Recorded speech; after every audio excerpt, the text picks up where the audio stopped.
El texto es una ficción que transcurre en un futuro no muy lejano, en el cual hay un problema para administrar demasiadas fotografías.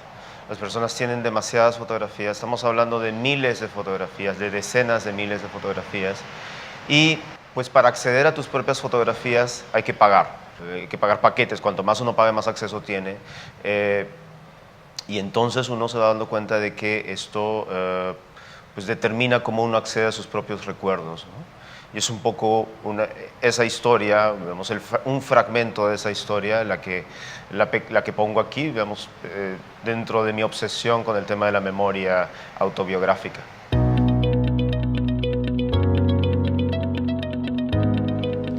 Mi libro clásico, digamos, desde hace muchos años, absoluto, es Lolita de Vladimir Nabokov, ¿no?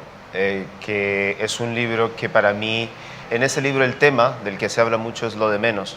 A mí lo que me fascina de ese libro es que desde la primera línea se mete en la conciencia del personaje. Ese libro es casi realidad virtual, porque habla desde una conciencia sensorial que incluso llega a decir lo que se siente en la lengua, es decir, cómo se dice Lolita, ¿no? Y es interesante porque además Lolita, pues Nabokov decía que hay que decirlo en español, ¿no? Y es un libro en inglés, lo cual, digamos, genera, digamos, esta vida doble de los idiomas que a mí me encanta, ¿no?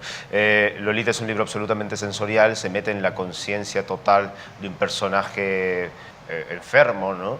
Y también muy culto, lo cual es, digamos, un estímulo.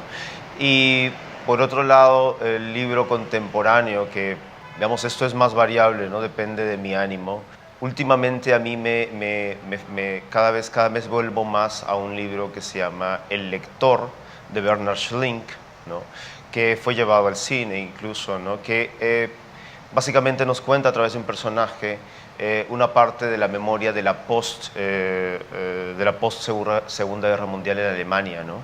Y me gusta porque no trata de la memoria oficial del horror del nazismo, sino más bien de lo que quedó después, de cómo ciertas personas vivieron violentamente un alfabeto de la memoria que es el de la posguerra, que es muy justo porque recompensa a las víctimas, pero a la vez es un discurso totalmente, digamos, quien no entiende el discurso de la memoria es una víctima, y en este caso pues hay una víctima analfabeta, ¿no?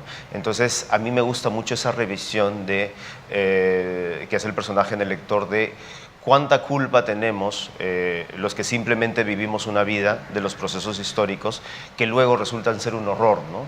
Sin excusarse de las responsabilidades penales. ¿Cuánta culpa hay allí, ¿no?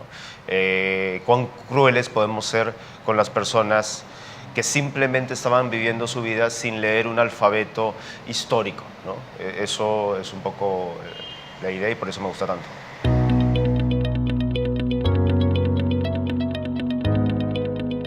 Para mí, ser seleccionado en Bogotá 39 es una oportunidad tremenda de digamos, ser puesto en una brújula para posibles lectores, ¿no? La literatura es un camino que, por más que muchos lo han tratado de convertir en venta, en algo en un producto, los libros como productos que se puedan vender como digamos, con las reglas tradicionales del marketing, no se puede totalmente, y necesita una validación cultural, una validación de una institución o de instituciones que te digan con cierto nivel de credibilidad: oye, aquí hay unos autores, ¿no? El Hay Festival lo permite, y digamos, uno puede estar en esa brújula, uno puede estar en esa carta de navegación. A mí me parece una estupenda oportunidad para formar parte de eso, para caer, digamos, al menos by chance, al menos por casualidad, con unos lectores, ¿no? Es una forma más, y yo creo que es un privilegio.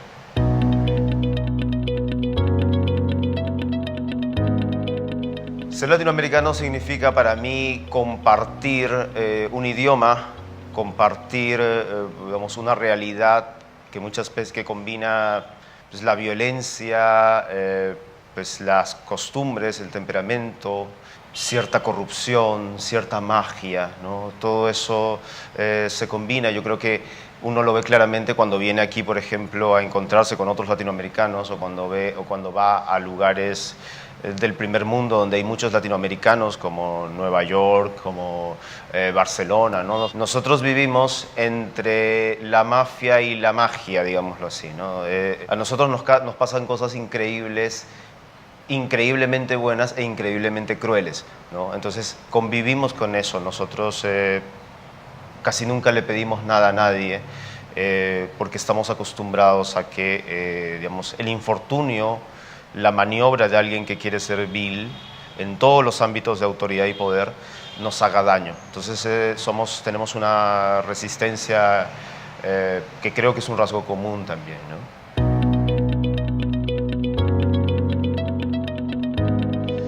Mi palabra favorita es mañana,